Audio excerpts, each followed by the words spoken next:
name is Aleksandra. I am 64. I am a retired scientist, chemist. I became the member as of January last year. The first rehearsals when it all started coming together, the feeling, this energy, I felt that energy of other women, positive energy, because first time in my life, so many women showed so much support. Maybe because I'm a scientist and I was working in a very competitive field dominated by men. There was a high level of competition, and this was the first group of women that I didn't feel that element of competition. So I came home and I was like, oh my gosh, I found the place, this was perfect. Maybe when I turned 55, I started snoring. And to the point that, not that bad, but I was embarrassed. So, for example, flying, I'm from Europe originally, so long flights, I was afraid to fall asleep because I would wake up with that, thing. One semester of singing, and my husband noticed that I'm not snoring.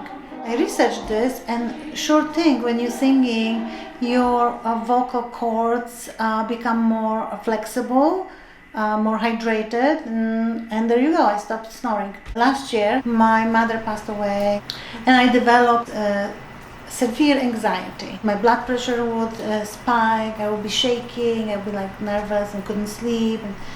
So my life was a mess, but with every week, with every rehearsal, I was enjoying more and more and feeling more and more relaxed. And I would say I feel normal again. I think that I still feel the chill when there is a difficult part, and I'm like, oh my God, who came up with this composition? But then, how it sounds when you're together, nothing matches this.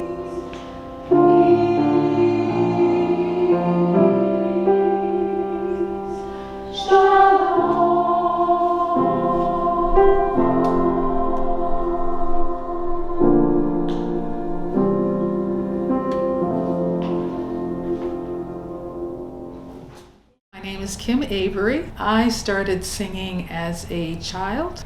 I sang with a gospel choir all 4 years in college at Harvard. I started to have some mobility issues in the fall of 2022, dealing with possible Parkinsonism and hydrocephalus, neurological brain kinds of things. I could tend to get, oh, woe's me or whatever, but I could still sing.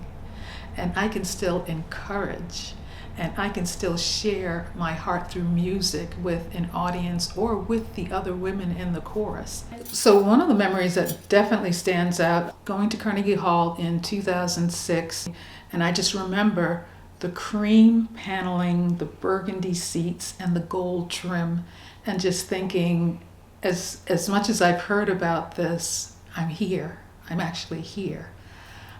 2016 was the year that my mother passed away. We did the song, I call it the Kodak commercial song, "Where are you going, my little one, where are you going?"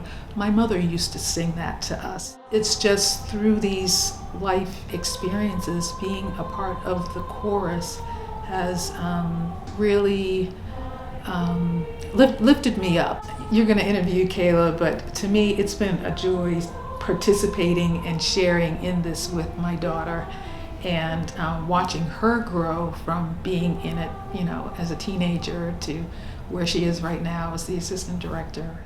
I'm Kayla. I am the assistant director for the women's chorus.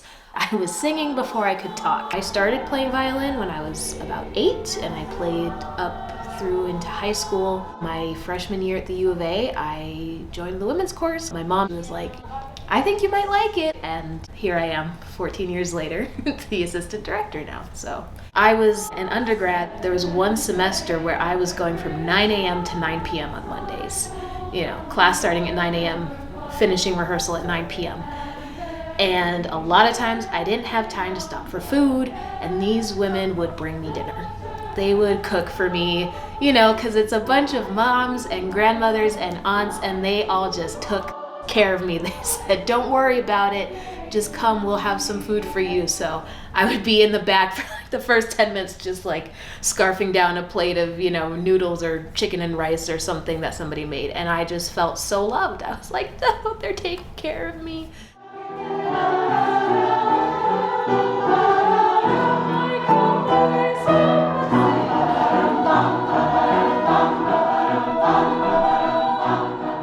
I'm Lauri Latack, and I have been with the Arizona Women's Chorus for going on 30 years.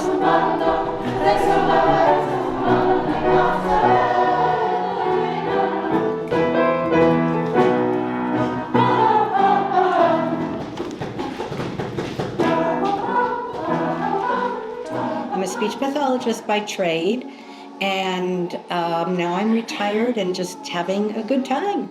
You go into a chorus like this as an individual, and you learn very quickly that you cannot hold that individuality. Your whole goal is to share the goal and the focus of music, and making that music mean something to your audiences and to each other. When you see your audience, people who have never sung before or who have been so lonely or removed from society start to sing with you. It's just a beautiful experience. Cognitively, I think it really has a tremendous impact because you think of nothing else for 2 hours. What a relief that is.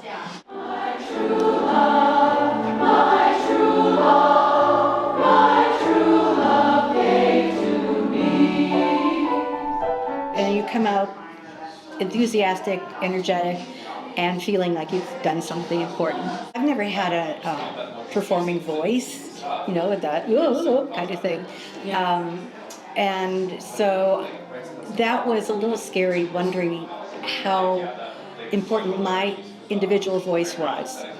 But you learn that blending with all the people around you, 100 people, is the most important thing. I have some very, very good friends, and even women who have left the chorus, they come to the concerts, and it's like a reunion.